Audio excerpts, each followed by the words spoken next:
بہار کے وزیر اعلیٰ کی جانب سے مسلمان خاتون ڈاکٹر کا نقاب اتارنے پر خانیوال میں اہل حدیث چوک سے سنگلا والا چوک تک احتجاجی ریلی نکالی گئی۔ ریلی کی قیادت MNA محمد خان ڈاہا، MP رانا سلیم حنیف اور معروف عالم دین قاری سیف اللہ عابد نے کی۔ ان کے علاوہ ریلی میں تاجر تنظیموں کے عہدیداروں، سول سوسائٹی اور صحافیوں نے شرکت کی۔ ریلی کے شرکاء نے بینرز اٹھا رکھے تھے جن پر واقعے کی مذمت اور مذہبی آزادی کے احترام کے مطالبات درج تھے۔ مقررین کا کہنا تھا کہ کسی بھی خاتون کے مذہبی تشخص اور شخصی آزادی کی تذلیل ناقابل قبول ہے۔ یہ ہم اقوام متحدہ کو احتجاج ریکارڈ کرا رہے ہیں کیونکہ جو بہار کے وزیر اعلیٰ بغیرت نے وہاں ہماری ایک سٹوڈنٹ مسلمان لڑکی جو ایک ڈاکٹر کی ڈگری لینے آئی تھی اس کے ساتھ جو سلوک کیا ہے، اس کے حجاب کو ہٹانے کی کوشش کی ہے، اس کے ہم سارے قوم مذمت قرارداد پیش کر رہے ہیں احتجاج کے ذریعے۔ جو ہندو بنیا نے یہ جو اب حرکت کی ہے قوم کی بیٹی کی عزت کو تاتار کرنے کی، یہ تمہارے لیے بہت مہنگی بات ثابت ہوگی،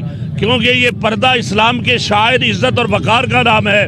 ہم ہمیشہ پاکستان میں رہ کر تمام ایسی قوموں کو برداشت کر رہے ہیں، غیر مذہبی قوتوں کو بھی ہم برداشت کر رہے ہیں، کبھی ہمارا نام بدنام نہ ہو۔ ریلی کے شرکاء نے عالمی برادری سے مطالبہ کیا ہے کہ انڈیا میں انسانی حقوق کی پامالیوں پر نوٹس لے۔ کیمرہ ٹیم کے